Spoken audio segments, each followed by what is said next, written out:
আজ তোমাদের সাথে শেয়ার করতে চলেছি অনুষ্ঠান বাড়ির মতন ছোলার ডালের একটা রেসিপি। যে কোনো অনুষ্ঠান বাড়িতে সকালের জলখাবারে কিন্তু লুচির সাথে এরকম সুন্দর একটা ছোলার ডালের তরকারি আমরা খেয়ে থাকি। চলো আজকের রেসিপিটা দেখে নাও। আর প্রথমেই বলি, ভিডিওটা ভালো লাগলে একটা সুন্দর করে কমেন্ট করে যেও, বন্ধুদের মাঝে শেয়ার করে দিও, যাতে তোমার সাথে সাথে তোমার বন্ধুরাও আমার এই রেসিপিটা দেখতে পারে। ইউটিউব থেকে দেখে থাকলে সাবস্ক্রাইব করে দিও আমার চ্যানেলটাকে, আর ফেসবুক থেকে দেখে থাকলে ফলো করে আমার পাশে থেকো। তোমাদের সুন্দর সুন্দর কমেন্টের অপেক্ষায় থাকি প্রত্যেক দিন ভিডিও আপলোড করার পরে। কে কে ছোলার ডাল খেতে ভালোবাসো কমেন্টে জানিও তো। আমাদের বাড়িতে খুব একটা হয় না, কিন্তু বেশ ভালোই লাগে খেতে। চলো আজকের রেসিপিটা আলু দিয়ে বানাচ্ছি ছোলার ডালের একটা তরকারি। আলুগুলোকে ডুমো ডুমো করে কেটে রেখেছি, আর মশলার মধ্যে নিয়েছিলাম আমি কাঁচা লঙ্কা, আদা, ধনিয়া আর জিরে। মশলাটাকে আমি শিলনোড়াতেই বেটে নিয়েছি, যেহেতু একদমই পরিমাণটা কম, মিক্সিতে হবে না, তাই শিলনোড়াতে বেটে নিয়েছি। আর এখানে সর্ষের তেলে রান্নাটা করছি। সর্ষের তেলে জিরে ফোড়নে দিয়েছি আর দিয়েছি তেজপাতা। এবার লবণ আর হলুদ দিয়ে ডুমো ডুমো করে আলুটাকে সুন্দর করে লাল লাল করে ভেজে নিয়েছি।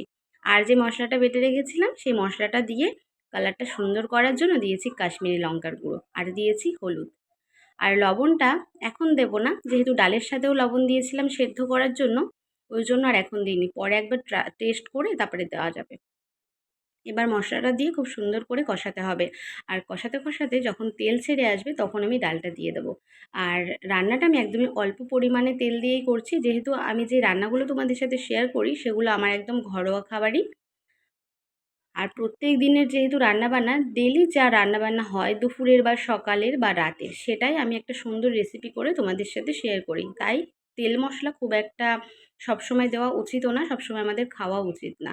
সব রকমের রেসিপি আমার ভিডিও দেখতে পাবে তোমরা আমার চ্যানেলে, কখনো স্পাইসি আবার কখনো একদম সিম্পলভাবে।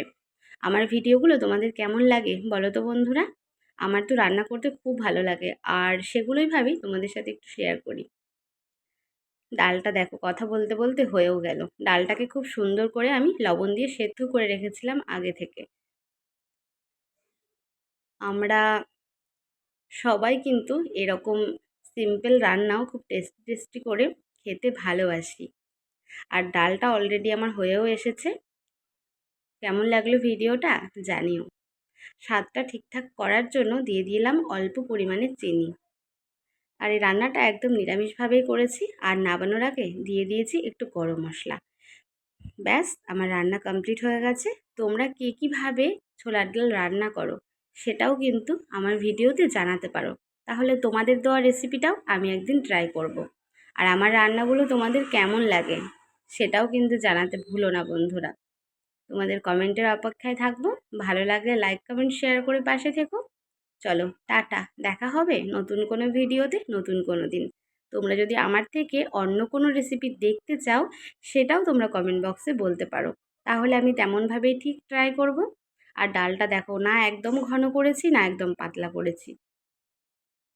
অনুষ্ঠান বাড়িতে আমরা কিন্তু ঠিক এইভাবেই খেয়ে থাকি।